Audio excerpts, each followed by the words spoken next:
session about why it is that narcissists like to bring up the past and give you some insights as to what you can do the next time someone throws something up in your face that happened a long time ago.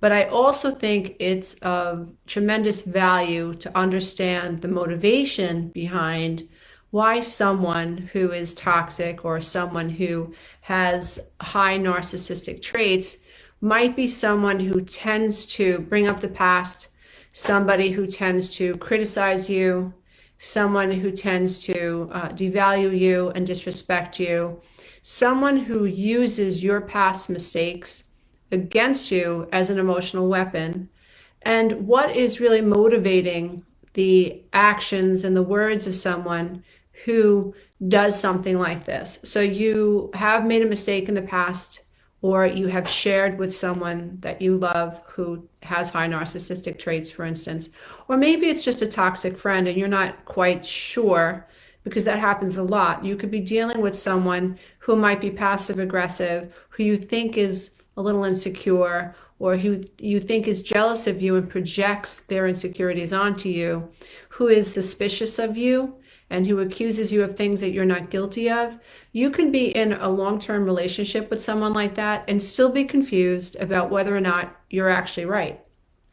And so I think it's important that the more we understand the motivation behind someone's behavior, the clearer it becomes for us to make decisions about the types of people that we want to keep in our lives. So I made a short list and I want to share it with you. And if this sounds like something that you're going through, hopefully this will bring you some clarity.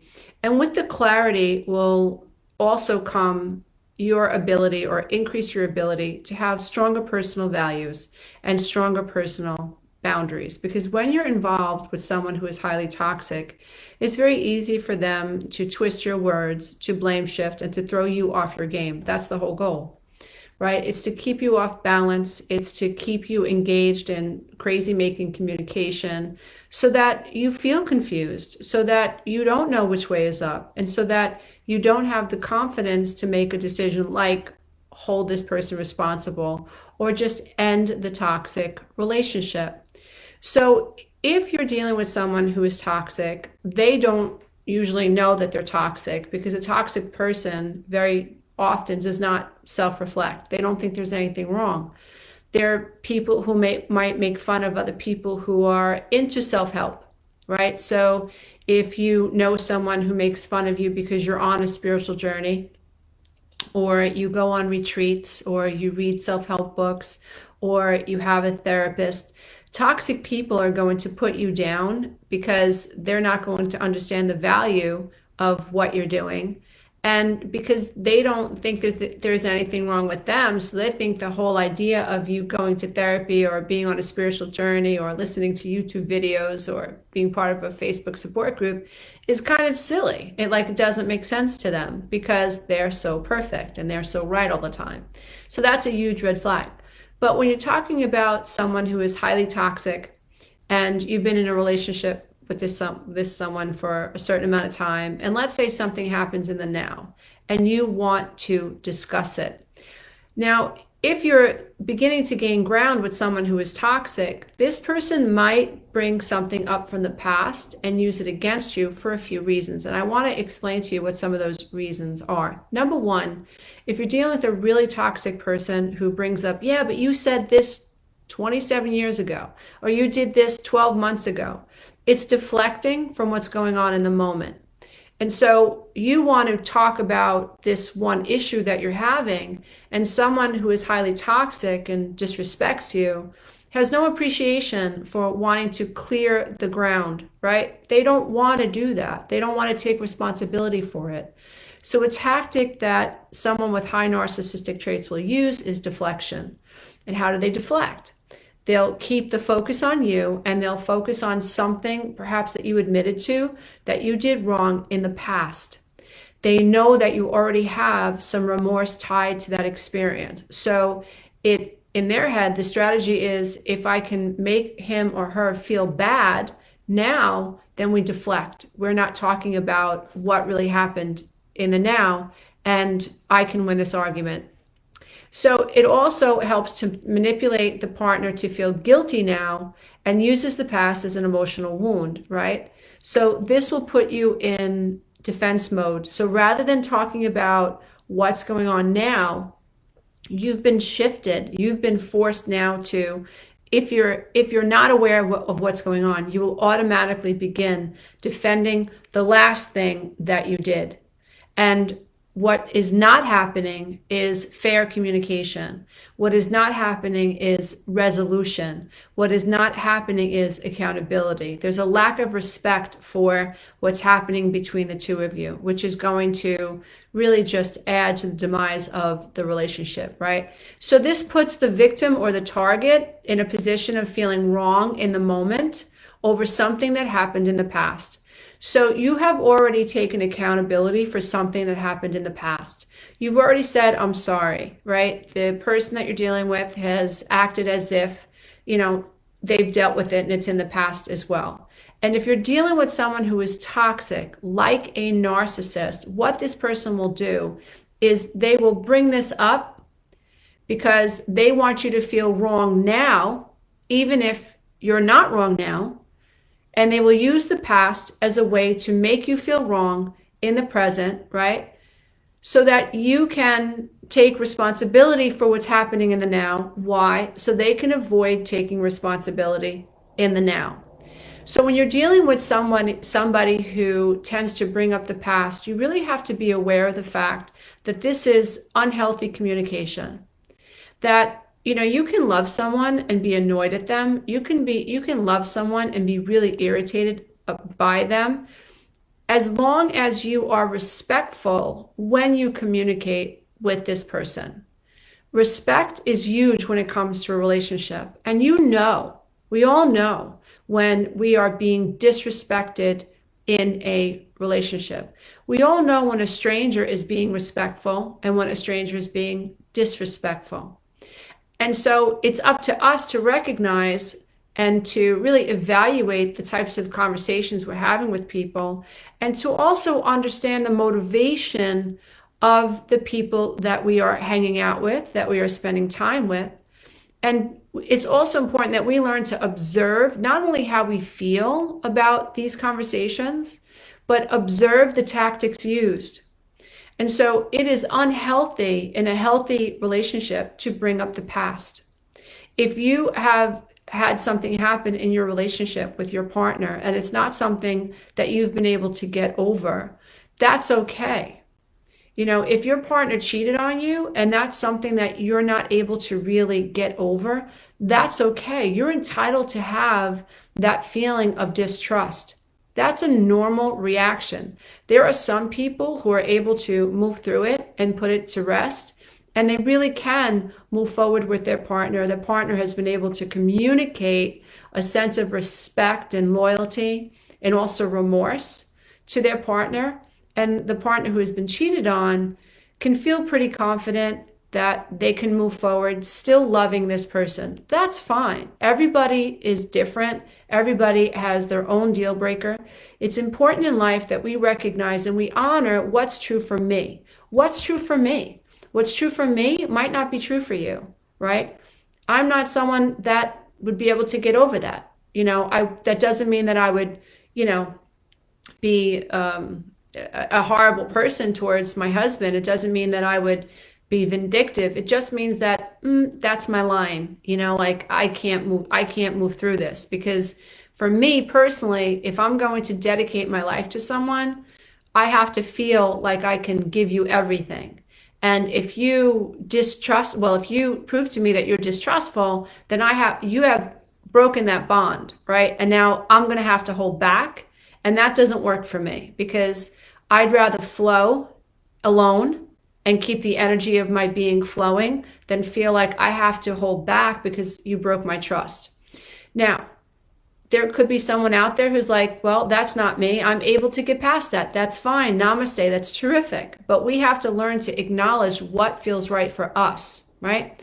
And so if we're in a relationship with someone and things happen, and they always will, it's up to us to be honest with ourselves and our partners about what we can tolerate and what we won't tolerate. And so if something happens, it's important that we learn to deal with it now. And if we can't get past this, it's important that we recognize that now. Because what happens if we are not honest with ourselves is a life of misery, a life of passive aggressiveness, a life of just blaming the other person, a life of just wanting to get the other person back because they hurt us, they disappointed us, they let us down.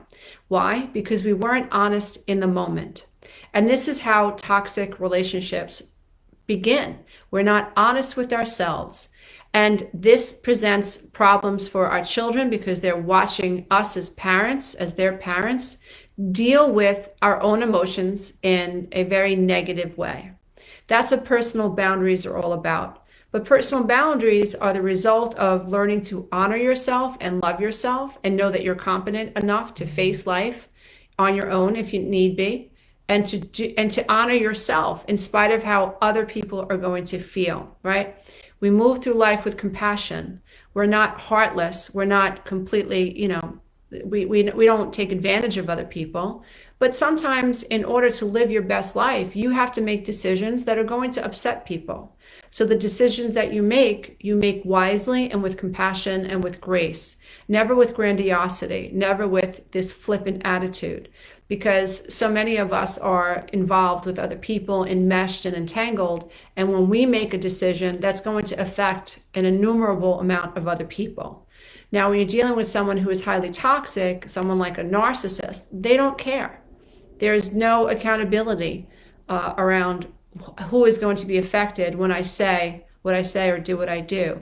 So it's important that we always check ourselves and make sure that the decisions that we're making are coming from a place of grace, a place of dignity, and a place of respect, not wanting to harm another person, not wanting to hurt another person or to punish another person. That is the wrong energy to live with in life. It's not going to end up well if you live that way, wanting to hurt other people. So the other thing that we want to consider is that when a narcissist is blaming you for something that has happened that you're not guilty of, for instance, when you are having a conversation with a narcissist who continues to bring up the past, and what's happening really is deflection. What's happening is a manipulation of your past emotions to try to throw you off your game in the now, to make you feel bad.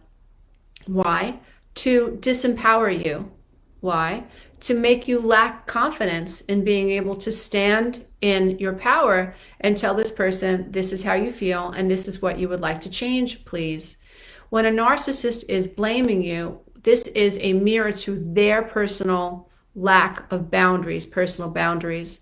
I think the number one reason a narcissist blames other people is because they don't know how to check themselves and take accountability for their actions. And so rather than take responsibility for how they feel and work with it, like if they have a lousy day, we're all supposed to deal with our lousy day. It's not up to our partners to read our minds. It's not up to our partners to figure out how to make us feel better. If I have a lousy day, it's up to me to recognize I'm having a lousy day. Certainly, I don't want a partner who makes it more lousy on purpose, but I have to recognize that it's not up to anyone else to recognize I'm having a lousy day or to get me back on my game, right? So if I'm having a lousy day, and I recognize that, and I'm looking outside of myself to off-put some of this negative energy, I might be someone who kicks the dog, or I might be someone who causes an argument with my spouse or picks on my kids. No bueno. That is highly dysfunctional and highly unhealthy. Now, that doesn't mean we all don't do that sometimes. I'm sure we all have. I know I have. I've been irritable and I've taken it out on the people around me. The key is to recognize what we've done that's wrong and to love ourselves enough to forgive ourselves and do better next time. And to also break the cycle of this type of behavior when we find other people doing it to us as well. And so as you can see that the more you check yourself, the more you're able to observe yourself from a more realistic standpoint, and the clearer it is and the easier it becomes for you to notice when someone else is doing this to you as well. So that's why self-recovery work is so important, right? Because if we stand in our world and we say to our mothers and our fathers and our sisters and brothers, spouses and children, you are doing this thing and you're upsetting me, then I'm giving the power over to these other people that I really can't control to rule my life. So I'm saying I can't be happy until you say this and you do that, which completely incapacitates me and unplugs me from all the power that I really, really have. And the power, I know it sounds hokey pokey, but the more you learn to let go, the more powerful you become. The less reliant you are on someone speaking to you and treating you the way that you want them to speak to you, the more powerful you become, right? Your confidence grows when you're no longer attached to what other people say, when you're no longer reliant on this thing happening for you to be happy. How many of us say, I'll be happy when? I'll be happy if I get that job, if I get that house, if the coronavirus disappears, if this happens, if that happens, if we're putting our happiness outside of ourselves, right? And that is a moving target. And yet the goal really is to cut the cords to all of these things outside of ourselves. And yes, even COVID-19, to cut our attachments to it so that we're not controlled by it, because you can't control it. And instead, we are in control of our happiness level. We are in control of our love meter. No one else, no one else, no one else. What a narcissist wants is a narcissist wants you to believe that they're in control over your happiness level. A narcissist wants you to believe that you need them to make you happy. A narcissist will make you believe you're responsible for making them happy. None of these things you can control. And the crazy thing is that so many of us live below the veil of consciousness, unconscious to the idea that we're living our lives with these ideas. We think that this other person should be making us happy. We think that our spouse, if I'm having a bad day, my spouse should be able to make me feel better. And then we blame our spouse when they don't, right? It's purely reactionary, and it represents or is a mirror of poor personal boundaries. And that's why it's so important that we all focus on the self. Whatever I've done that's crappy, that's immature, that's just downright disrespectful of myself and other people, I have to correct it. And then I have to love myself enough to forgive it. And then I have to do better. That's it. You know, repentance is nothing more than remorse. Are you remorseful that you said that thing? That's enough. Just don't do it anymore, you know, or make amends. As long as you are remorseful, that's a beautiful thing, because that remorseful energy is something that someone who is highly toxic and highly narcissistic doesn't feel. They don't have that remorse button. They don't have that regret button. They don't. What they want to do is take all of the feelings that they have that are negative and throw them on you and make you responsible for how they feel. And when they do that, it is really showing you the lack of personal boundaries that this person has. And so I think it's important that if you're here and if you're struggling with a narcissistic relationship, if you're struggling with a spouse or a friend, or if you are the person who keeps bringing up the past, there are things that you need to know. If you have not been able to get over something that your partner did, you really have to be honest with yourself. And you either have to go into therapy to try to help you get over that and work with your partner to really put it to bed so that you two can become stronger in the future, or you have to let the relationship go. What else? What other choice do you possibly have? Because living in a relationship where you feel like all you can do is berate this person and remind this person of what they've done wrong, it means you haven't been able to heal it, right? It's not done.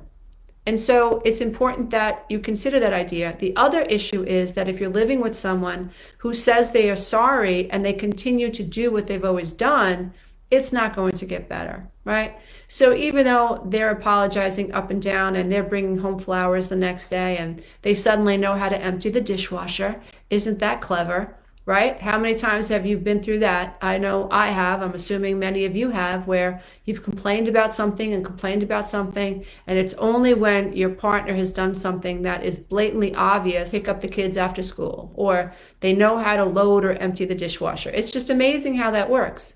It's kind of infuriating because that means that the person that you're living with heard you and chose to ignore you, and is using this "I'll do this now for you, honey" situation to kind of glance over or try to deflect again from the situation at hand. So that's why I think it's really important to have these types of discussions and to become aware of the games that people play, because we all play them. There isn't anybody alive that doesn't play a game, because we're all born unconscious. The Bible says when men are born, a great sleep falls upon them. And then science tells us that children are in a theta brainwave state up until about the age of 7, which is a hypnotic brainwave state. So you're not aware, you're not awake, you're just being downloaded, right? And whatever you experience in your outer world becomes your patterns and your program. Then you go out into the world about 7 or 8 years old, right? You go into kindergarten and first grade, and whatever you learned in childhood, you take with you. So you have trauma in your background and you felt isolated from your family. You go into kindergarten feeling isolated, or first and second grade feeling isolated. You think there's something wrong with you. You project there's something wrong with me. And then people avoid you, right? You don't feel like you can fit in. So it's this vicious cycle. It's just a vicious cycle until we awaken. And that's why it's so important to see our relationships as a mirror to what's happening inside of us. And the more honest you can be with yourself, the more rational you can be in the decisions that you make inside a relationship. And so when someone that you care about and you have been in a relationship with uses your past against you, or brings up the past against you in the now, you have to recognize that this is a deflection technique. You have to recognize that this person may be relying on all of your regret and all of your remorse and all of your negative feelings that made you feel uncomfortable, that you did whatever it is that you did, right? Or all the feelings associated with this past event. This person, this highly toxic person, narcissistic person, is using all of that energy in the now against you so that they can win the argument, so that they can manipulate you emotionally. Think about what would happen if that was not able to happen. What if you were not manipulated by this? What if you could stand in your power and say, why are you bringing up the past? Because that has nothing to do with what's happening now. Are you trying to manipulate the conversation? Are you wanting me to feel guilty in the now because of something that I did in the past? Because that's not going to work. I want to talk about what happened now. I want to talk about, whatever it is that I feel that you did that represented disrespect in our relationship. I'd like to talk about that now. What would happen in your life if a toxic person wasn't able to manipulate you and make you feel guilty in the now over something that happened in the past? Imagine how your life would change. It would change in a number of different ways. First of all, you'd stop attracting people who did this. You'd have a new radar. Like narcissists would know, I ain't messing with her, or I'm not messing with him. I can't manipulate him. I can't manipulate her. So they're not going to want to deal with you, which is amazing, right? And in addition to that, you would have a new picker. And so when people were speaking to you, you'd be able to pick up on these red flags. You'd be able to stay calm and logical in the rational mind, and you'd be able to observe this as a red flag. This is not something that needs to be debated. This is not something that we have to talk about until 4 o'clock in the morning. When someone is taking something from the past and they're using it in the now to manipulate you, that is toxic. It's toxic. And that is just about all you really need to know in that time space. What you can do is call the person out on it, just very calmly. This is what I think you're doing, right? The past has nothing to do with now. I don't want to talk about that. I want to talk about this. Yeah, but no, there are no yeah buts. Let's see if we can talk about yeah, but no, there are no yeah buts. Okay, you don't want to talk about this? Fine. I can see we're not getting anywhere. Let's see if we can talk about this tomorrow, but I need to tell you, this is an issue we need to resolve. We have to end up on the same page. We have to end up on the same planet about what took place so that we can both grow from this place, so that you can feel safe and I can feel safe. And I really hope that's the decision you make, because in order for me to stay in this relationship, I need to feel safe. This is the way we need to learn to talk in our relationships so that the other person understands our boundaries very clearly. And if we can learn to speak that honestly, we can have much more fulfilling relationships. But when we play small, when we are codependent, when we acquiesce and subjugate and we try to be good enough for the other person, we're playing games. We're avoiding stepping into our full power. We're avoiding getting this person upset because they might leave us. And if they leave us, I'm alone. And if they leave us, I don't feel good enough. And I'm left with all of this abandonment trauma junk in my trunk crap that I haven't dealt with and I have to learn to deal with. That's what happens. And so being honest about what we need is crucial. And I would say that what we need to be looking for in relationships with other people is a level of respect that communicates this idea with us that this person sees value in us. Right? So I'm not going to berate you. I'm not going to blame you. I'm not going to guilt you. I'm going to observe, right? So we need to learn to observe how this person is communicating with us and whether or not we feel like this person has a certain level of respect for us. Passive aggressiveness, talking about us behind our back, marginalizing us, insulting us, trying to make us feel bad, bringing up the past, trying to pull us down. That's not respect. And I don't care if this person is buying you cars for your birthday, sending you flowers for Valentine's Day. If that's what's going on in your life, it is toxic. Because a healthy relationship can have nothing to do with gifts, but it can make you feel seen.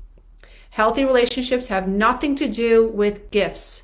Healthy relationships make you feel seen, and the other person that you're in a relationship with has a certain level of respect for you that you can feel, and you reciprocate the same feeling back to the other person, because it's not fair to want something from someone you're not willing to give. No. And so when you're out and about, be as respectful as you can of other people. Even if your spouse up until this point has been a real problem, up your level of respect for your spouse, because that gives you and entitles you the right to recognize and call your spouse out when they are not being respectful. But as long as you're, scrapping in the street and you're using condescending language and you're disrespectful, in my opinion, two rights don't make a wrong. So we have to start somewhere. So rather than make it about, oh, I love you because I do this, I do the laundry, or I love you because I go to work, and I love you because I pick up the kids, I love you because I don't aggravate you, I love you because I stop drinking, I love you because I don't hang out with my friends anymore. No. That's baby nonsense. That's 12-year-old relationship nonsense. Adults respect one another.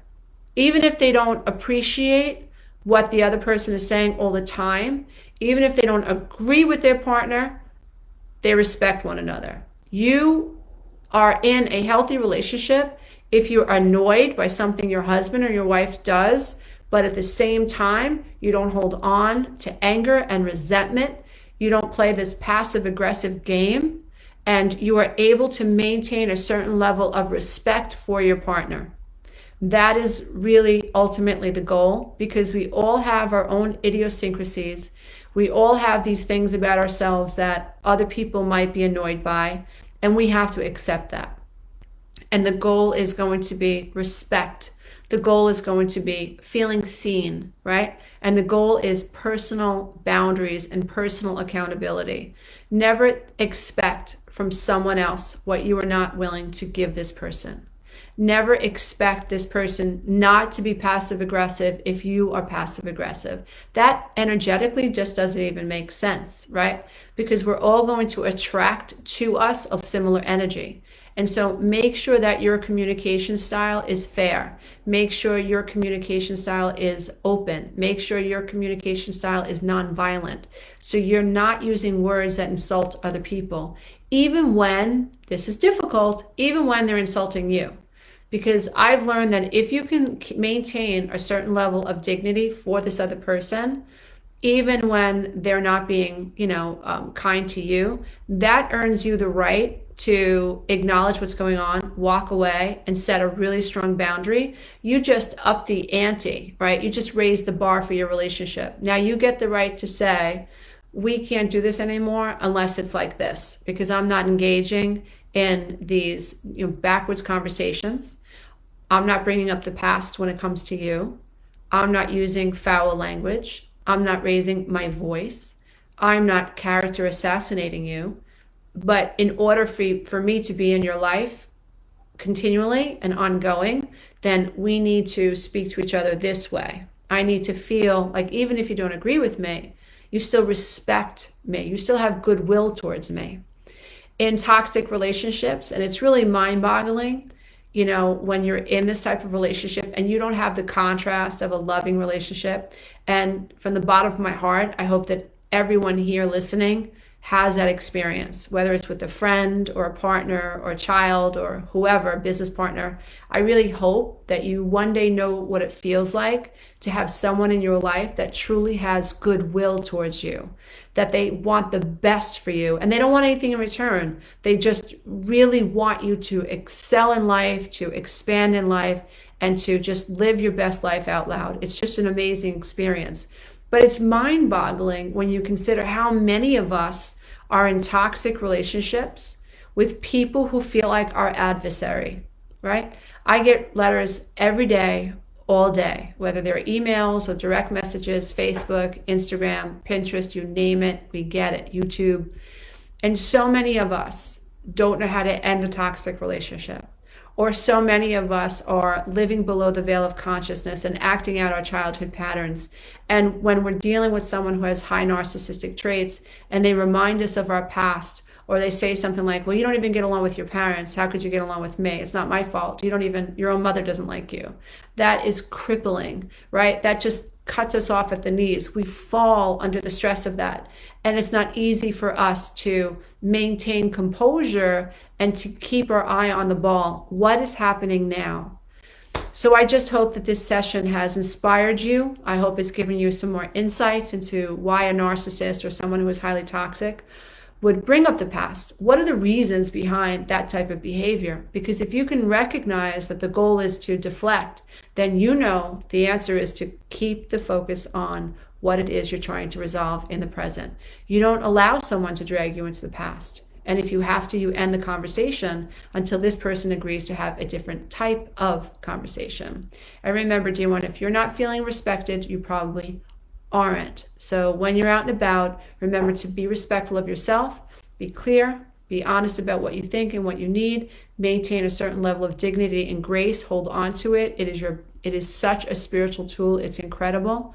And when someone is trying to make you fall off the path and someone is trying to poke the bear, recognize it, call them out on it. And if you have to, end the conversation and make sure you continue to raise the bar. This is the way you begin to manifest healthier relationships over time.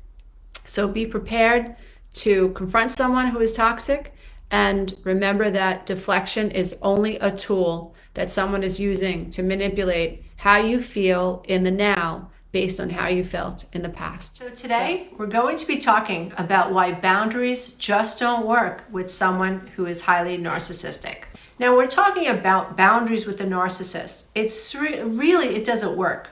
So people always ask me, how do I set boundaries with my narcissistic wife? How do I set boundaries with my narcissistic husband? How do I tell my narcissistic mother-in-law no and get her to listen to me? The problem with that is that the solution you're looking for is not something that you can actually control.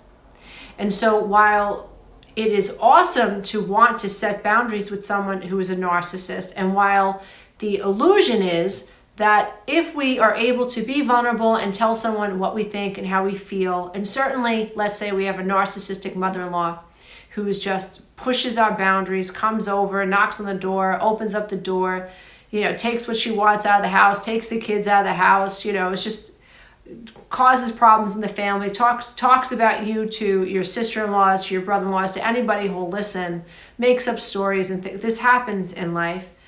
makes up stories about how you care for your children because she has her own personal agenda. Certainly it would be awesome if you could sit this person down and talk to her and have her hear you, but it's not going to happen. So let's talk about why. So the first thing that I wanted to address, and I wrote some notes down, is that in order to enforce a boundary or to create a boundary with someone, they have to care. They have to care about you. They have to have empathy, and not just cognitive empathy where, yeah, I can see why you're upset with me. I mean, compassionate empathy, somatic empathy, where the person that you're talking about literally has an emotional experience of your experience, so they can actually feel the way you feel, right? When you're talking to someone who has high narcissistic traits, you end up feeling so frustrated because sometimes they'll say, oh yeah, I understand why you feel that way, but nothing changes, right? They don't have the capacity or the desire to really care about your reality. When you're talking to someone who has high narcissistic traits, they're trying to stay 10 steps ahead of you. They're trying to figure out how they can prove you wrong. They're looking for holes in the story. They're not listening to you, right? They're 10 steps ahead. They're trying to figure out how they can poke a hole in your story, how they can turn this around, how they can turn what you're requesting of them into them coming out as a victim. So, oh, well, all I wanted to do was, take the kids off your hands, Lisa. If I would have known it was going to be so upsetting and make you feel so upset, I would have told you a month ago that I wanted to take my grandchildren for a walk in the park, yesterday. I'm sorry to upset. I was sleeping, the kids were sleeping, and you woke them up out of a sleep and put them in your car. And you didn't tell me about it, Ma. Like, there's a big deal. Oh, well, I'm sorry it bothers you that I want to spend so much time with my grandchildren. Okay, that person's not hearing you. That person doesn't care about your boundaries. That person doesn't see you as a 3D person. All that person is interested in is making your request seem ridiculous and making you seem wrong for wanting to exert a boundary. So when you're trying to exert a boundary with someone who has high narcissistic traits, it doesn't work because they literally don't care about your perception. The second thing is that they can't hear you. That was a huge epiphany in my world when I realized that I was in a relationship with someone who was wired to not hear me. Like, literally could not hear what I was saying. Whatever I said went through a filter that just garbled up everything that I said, turned it into something that I was not saying. So living with someone or experiencing someone who you see as a 3D autonomous being, you hear what they're saying, and you're trying to adjust, you're trying to negotiate, you're trying to meet them halfway. You assume that this person is receiving you the same way. This was a huge aha moment for me when I realized that just because I want to hear someone and just because I want to meet someone halfway, so I know that the relationship is 50-50, it's not all my way or all this person's way. Just because I want to feel like I have a real relationship with someone that is about negotiation, that is about bending, it is about fairness, it is about one another, not just me or you, it's about we. That doesn't mean that everyone that you bump into has the same desire. That was a huge wake-up call for me because that's when I started to realize, like, other people have their own perception. Just because they're walking and talking, they appear to be logical and rational, and other people sometimes love them so much. And just because they seem to have their life together doesn't mean that when you're trying to engage on a vulnerable, intimate level, where you're trying to feel seen and see this other person, that doesn't mean they have the ability to see you. And that is mind-blowing. So when you're dealing with someone who has high narcissistic traits, what you will consistently notice is that they cannot hear you. When they repeat what you've said, it is not what you have said, right? So they don't care, number one, about your reality, and number two, they can't even hear you. So number three, boundaries only work with people who want to negotiate. When you're dealing with someone who has high narcissistic traits, they don't even realize that they're not negotiating. They think they're negotiating, but they're not, right? And it's mind-bending, it's crazy-making. They think they hear you, but they don't. They think they care about your reality, but they don't, right? And you're left in this weird space feeling like nothing feels right. Everything feels off. Like, what am I missing? They think they're negotiating with you, but if you peel back enough, if you move back enough, and if you observe the relationships that you've had in your world with people who you think have high narcissistic traits, what you'll notice is they never negotiated. It was always their way or the highway. And the few times where they seemed to go along with you, they punished you the whole way. So they were resentful. They were reactive. They tried to minimize you, right? They tried to sabotage whatever it is that they said or they thought they were negotiating. So let's say they didn't want to go with you to an event, and they go to this event, and in their head they're negotiating because they're going to the event, but they're going kicking and screaming. They're late for the event. They don't wear what they told you they were going to wear. So maybe it was supposed to be a black tie affair, so they come in jeans, but at least they showed up, right? This passive aggressiveness. Or they sabotage the whole event. They're aggravating you the whole time. They're punishing you because they went. In their head, they're negotiating. They showed up. That's not negotiating. That is punishing you for asking them to do something they didn't want to do. But if they asked you to do something, go to an event that you really didn't want to go to, but you decided to go because this is your partner, you show up dressed in the right attire. You show up on time. That's you negotiating. But no, in the mind of a narcissist, because they showed up when they didn't want to show up, they're negotiating. It doesn't matter that they're punishing you, that they're sabotaging you, that they're triangulating you. They're making your life difficult. In their head, they're negotiating. But if you look back on your life and you look back on these types of experiences, what you'll notice with the people that you feel may have had high narcissistic traits, those really high conflict relationships that you just couldn't get from point A to point B with, you will notice that there was always this element of, there was almost always this inability for the other person to negotiate fairly.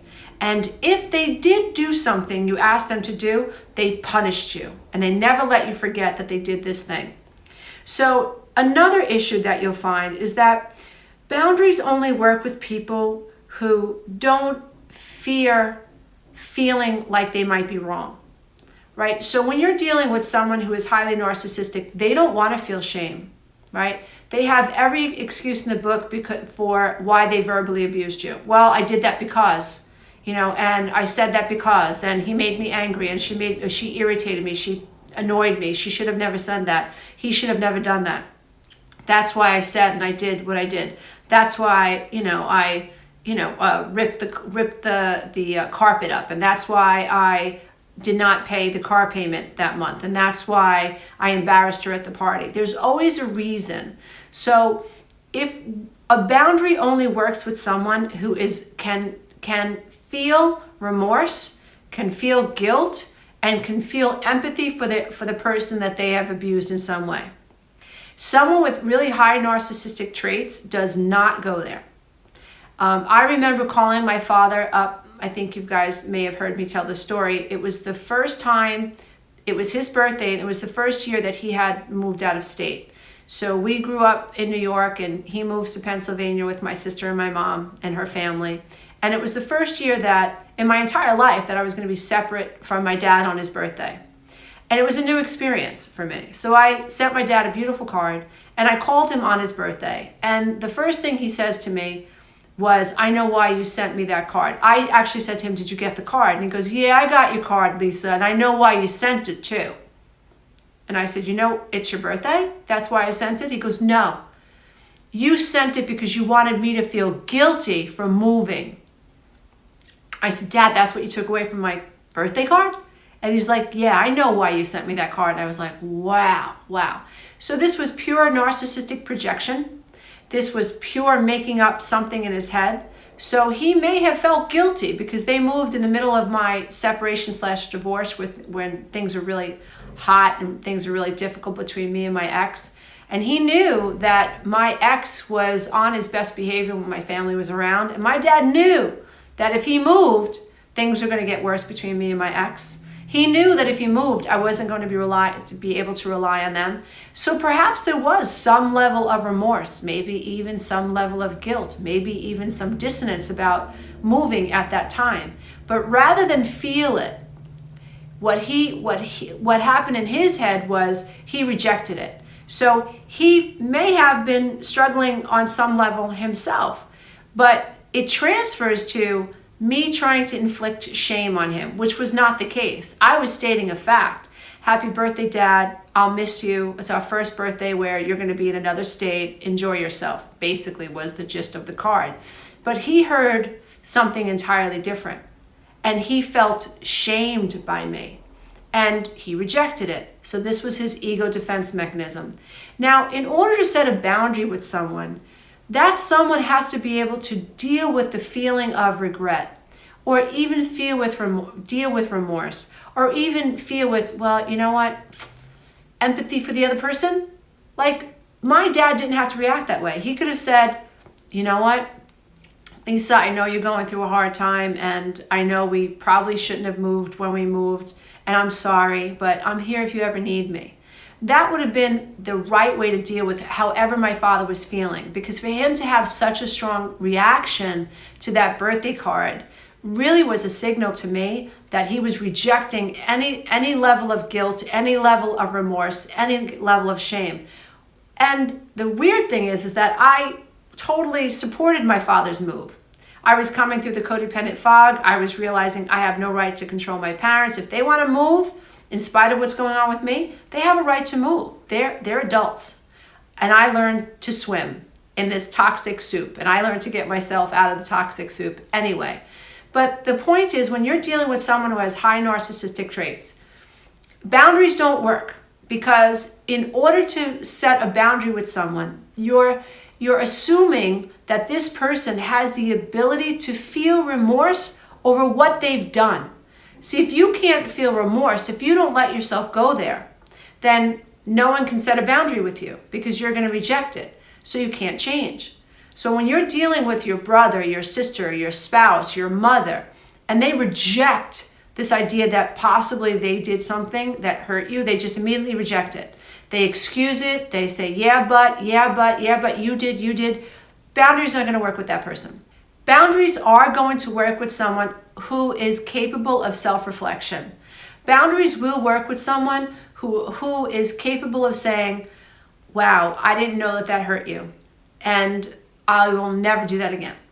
Or, I didn't know how you felt about that, but when I slip into your skin, I understand how that feels, and I'm going to do everything I can to make sure that I don't bump up against that, right? So boundaries work with people who have the ability to care, to hear you, and who can feel the remorse of something that they've done. They're able to slip into your skin. Boundaries do not work with people who reject shame, who can't even experience shame, right? Now, shame is an emotion we're all trying to transcend, and shame is something that happens to us. We've been shamed by the outside. So it's very unhealthy to experience shame, because it makes us feel like we as a being are unworthy. But guilt and remorse are very important. They're part of our conscience. So if I say something to you that hurts your feelings, or if I'm mean to my animals, or if I'm mean to my husband, or if I have a bad moment, I'm screaming at the kids, the fact that I can feel guilt and remorse actually helps me change my behavior. And so if my child comes up to me and says, hey, Mom, I think you were a little overreactive. Like, what's up with you? I can feel the regret of that experience. I care about what my son has to say. I can hear what he's saying. I can self-reflect. I can tap into the remorse and the regret. I can say I'm sorry. And the boundary will work, because I was able to feel sorry and regret for how I reacted. Boundaries don't work with someone with high narcissistic traits, because they never allow themselves to feel the consequences of their behavior and how it has impacted you. Another reason that boundaries don't work with a narcissist is because you're probably focusing on what the narc has been doing to upset you, rather than focusing on how it makes you feel. So when we're dealing with people with high narcissistic traits, right, first of all, it's quagmire. It's all about trauma bonding. It's lots of times codependency is involved, the fear of abandonment, the fear of what's going to happen next, this intermittent validation, these periods of calm that you have with someone who's highly narcissistic, periods of, if you're dealing with someone who's got like mania, like they're awesome to you and then the next day they hate you, that's kind of crazy making. Someone who legit thinks that everyone else is wrong all the time and everyone else is responsible for their poor behavior all the time. It's crazy making, right? You don't know whether you're coming or going. So when you're in this relationship, it's really hard to sometimes see how or what you're doing wrong.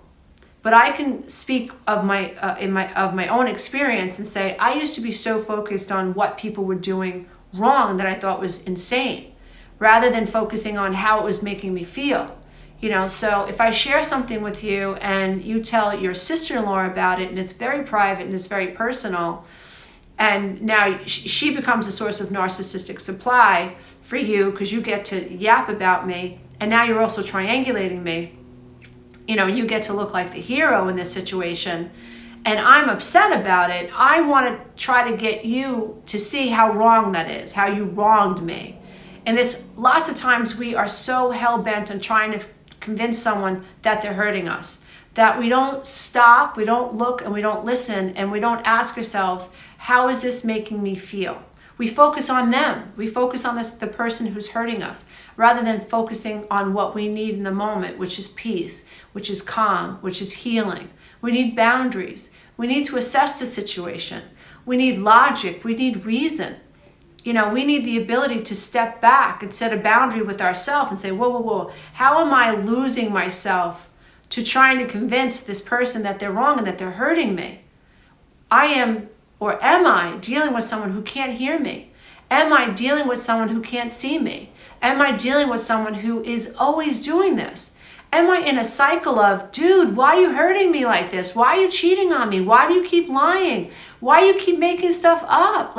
Why do you keep changing your story? What is your reality? Why am I in this relationship? What is happening? Why do I keep giving my energy to this? I'm tired, I'm exhausted, I'm confused. I don't trust my own reality. I'm dissociating from my own emotions. I'm isolating from my friends. I'm defending the abuse. People are telling me something's wrong, but I'm avoiding these people now. What am I doing here? So if you're trying to set a boundary with someone who's consistently hurting you, it might be because you're not focusing on what matters, and that is how you feel about what's happening. You can't set a boundary with someone when you keep focusing on what they're doing wrong, because the boundary that you need to set is not outside of you. The boundary that you need to set is within you. And that's why trying to set a boundary with someone like this doesn't work. So the last thing is that, which I find really amazing, is that your boundaries are actually what the narcissist wants to exploit. And so what do I mean by that? So you meet someone, and this happens all the time, and I always ask my clients and people in my classes to please, when you meet someone, do not engage in diarrhea of the mouth. What do I mean by that? What I mean by that is, even though it is so tempting to tell everyone your life story in a dinner date, or at a dinner date, or through a text message, or through some dating platform, we have to understand that there are predator personalities out there that exist. And what they're trying to do is get you to divulge as much information about what pains you as possible. Why? Because when you're dealing with a predator type personality, when you're dealing with, and not all predators absolutely believe they're predators, which is part of the problem, because they live in this false reality. I'm not a predator. I love you. No, this is not love. This is narcissistic supply, but they believe that they love you, right? They don't understand they're splitting in black and white reality and that they have a false mask. No, they get hurt, or you don't do what they want. You don't do what they want you to do, and they're aggravated. It's your fault. And you deserve to be punished because you hurt them in their world, right? They cheat on you. You're insignificant. They can't understand and relate to how that makes you feel. There's a reason for why they cheated on you. And it's your fault in most cases, right? They don't see that. They're never going to see. So they don't see themselves as predators. There are some narcissists that know that they're predators. That's really super scary, and they don't care. Very scary. But if you look back, most of us have dealt with people who have high narcissistic traits, who don't think they have high narcissistic traits, and we focus on what they're doing wrong, and we hope that by telling them what they're doing wrong, right, trying to change them, trying to help them understand how they're hurting us, that somehow something's going to change. And it doesn't. It never does. It only gets worse. It doesn't work when you're trying to set a boundary with someone like this, because your vulnerabilities, you are your boundaries, right? So when you say, I really have a hard time when you make fun of me in front of other people, or I really have a hard time when you ghost me, what does that tell them? That tells them that you have a hard time with low contact. You have a hard time when they pull away. You have a hard time when they don't invite you to go places, right? Those are your vulnerabilities. Now, a narcissist works to exploit your vulnerabilities.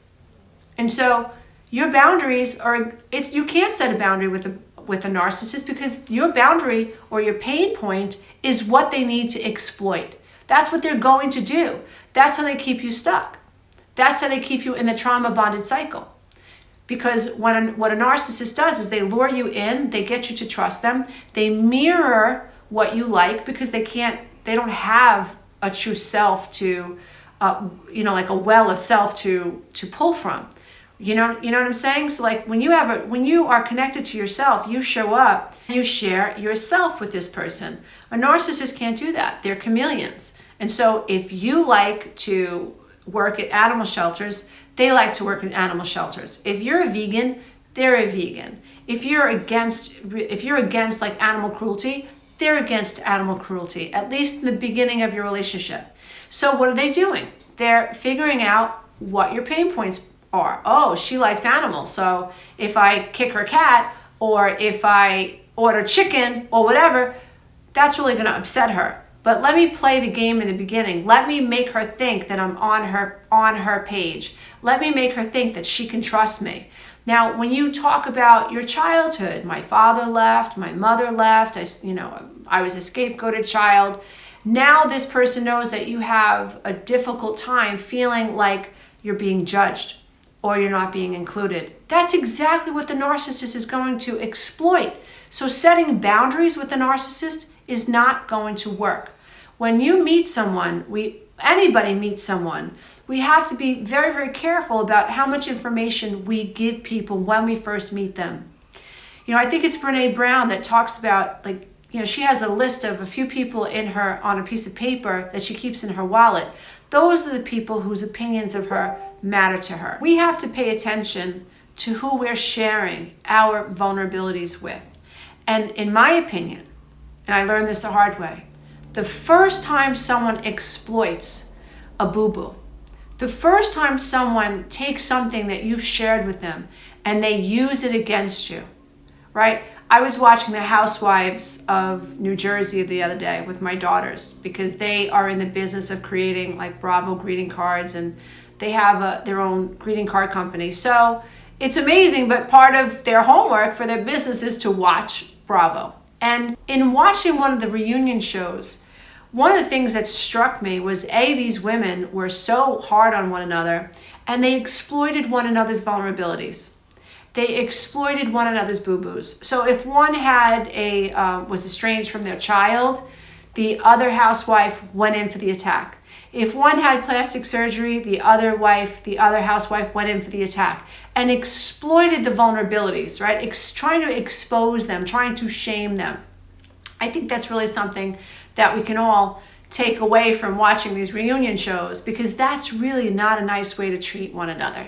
And so if you share a vulnerability with your best friend, you tell her that, I had a tummy tuck, and I don't want anyone to know, because it's private information. I don't know how people feel about it, but I was feeling insecure about the way I was looking after my fourth child, and I went and I got a tummy tuck. You ask your friend not to tell other people, and she tells other people, that's a red flag. Or during a conversation, you confront your friend about something completely different, and she says, oh, well, you know what? I'm not as vain as you are. You're the one that got the tummy tuck. What the hell does that have to do with anything, right? Or if you explain to your new boyfriend or your new girlfriend about some family history, right? That your dad was an alcoholic and you have one drink, and your girlfriend or your boyfriend goes, you better watch that, your father was an alcoholic. Why are you saying that? I had one drink, I am completely fine. This could be part of the devaluing you phase, where you're going to start to be minimized, where you're going to start to hear these little scratches at your skin and feel these little scratches at your skin. This is the way it works. It happens over time. So setting boundaries with people who are going to exploit your vulnerabilities is not going to work, because exploiting your vulnerabilities is how they keep you stuck in trauma-bonded situations. So what do we take away from this idea that there are predator personalities out there and boundaries don't work with certain people? What can we take away from this? Well, we have to be a lot more objective and a lot more self-aware when dealing with other people. We have to be aware of ourselves. Are we making sure that we are someone that other people can come to and negotiate boundaries with? We have to check ourselves first. It always comes back to the self first, and living with integrity. Now, if you're someone who is into personal development work and you're monitoring yourself and you're policing your own thoughts and you're making sure that you're showing up as a fair person and you're doing your self-care work, you're meditating, you're journaling, you are aware of yourself and you're continuing to raise your consciousness and your vibrations and your awareness of self, that's amazing. You want to always make sure that you are staying in the seat of the observer when it comes to your relationships with other people. Why? Because you need to be able to monitor from a detached space how this person's energy is affecting you. You have to make sure that you're not losing yourself to a predator personality or a toxic relationship. You want to make sure that you have personal ego boundaries, which means that you know what your must-haves are and you know what your deal breakers are. You know when you are going to walk away. You know when enough is enough. You know when you will no longer tolerate whatever it is you're tolerating. But you don't know that if you're lost in the quagmire of a trauma bond. You don't know that if you're lost in the fog of codependency. You don't know that if you're seeking approval. You don't know that if you're trying to control something you realistically cannot control. You don't know that if you're losing your energy to an energy vampire. You don't know that. And that's why I think sessions like this are very beneficial, because they help to clarify what we're doing wrong. And so just to recap, you cannot set boundaries with people who don't care. And how do you know if someone doesn't care? You know. You know if someone cares about how you feel, and you know if they don't care about how you feel. So what we have to consider when we're trying to set boundaries, we have to really consider who we're trying to set boundaries with. Because if we're trying to set boundaries with someone that boundaries don't work with, then, it's like what Einstein says, where keep doing the same thing, expecting a different result. It's not going to happen. And I can tell you, I lost myself to a very significant relationship because I didn't understand this. I didn't understand that boundaries just don't work with certain people. And that's why I felt so crazy, because I thought that if I kept trying to get this person to see the error of their ways, and if I kept focusing on trying to teach this person, this is what's wrong, this is why we can't connect, and this is where you went over the line with this person, and when you said this it hurt me, and when you did this it hurt me. I never realized that I was wasting my breath on someone who was built to not hear me. And so in reflection, sure, when I now, from where I'm sitting now, when I look over my shoulder, sure, hindsight's 2020. I realized how much time did I spend focusing on the other person? How much time did I deny what I felt?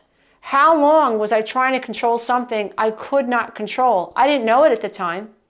How often were my boundaries just completely obliterated? Like they didn't even exist, like the request wasn't even made. How often did it prove that this other person really did not want to hear me, didn't care about communicating, didn't care about negotiating, lied time and time again, said, yeah, I understood, yeah, I understand, just to shut me up. And then a week later, or even just a few days later, it was back to the same thing. Almost like could not hear me at all. And so when we're trying to negotiate boundaries, we really have to pay attention to what's happening outside of us. So we need to stay the observer of our reality. We need to stay the observer of how we're showing up. We need to learn to respond versus react to what's happening outside of us. And that's why I think personal development work, learning to be self-aware, learning to be self-accountable, learning to observe the space between our thoughts, become the observer of everything that has to do with us, the way that we speak, the way that we show up, the thought patterns that we use, the belief systems that are running our ship, the people that we manifest, the way we show up inside relationships. Are these codependent thoughts or non-codependent thoughts? Am I being controlling or am I letting go? Am I reacting or am I responding? It really all starts with us getting to become so self-aware that through this ability to be self-aware, through metacognition, learning to think about the way that we think, in that divine space, we are also able to observe other people that are in our reality. So it's not just enough to know yourself. You have to know who you're dealing with. Because very oftentimes, the people that we need boundaries with are the people that boundaries are impossible to set with. And unless you know that you're trying to set boundaries with someone, a personality type that it is impossible to set boundaries with, unless you know that, you just keep trying to set boundaries with someone who you can't set boundaries with. And that in and of itself is absolutely crazy making. And you, dear one, deserve better. So rather than focus on setting boundaries with someone who can't hear you, develop personal boundaries so you know where your boundary line is. Figure out who you are, what you need, what you want, what you will tolerate and what you won't tolerate. Learn to observe how you show up in experiences. Learn to decide or discern an energy vampire from someone who actually is able to hear you. And make sure you pay more attention or you start to flow energy towards relationships that are actually with people who you can set boundaries with and who care about you and who you care about. This way your relationship has the potential to grow rather than stay in a constant state of constriction. Make sure you're moving in the direction of relationships that actually have the potential to grow and expand. Because if you stay locked inside narcissistic relationships with people who you cannot set boundaries with, that relationship has almost zero potential to grow. It will stifle you, you will feel stuck, you will feel like you are experiencing a spiritual death, and you will stay locked inside these dynamics with someone who cares very little about how you're feeling and what you need, because you are their source of narcissistic supply. So they're not drained, they just drain you. Hey, if you love this content, don't forget to check out the next video, and you can go to my website and take the codependency quiz.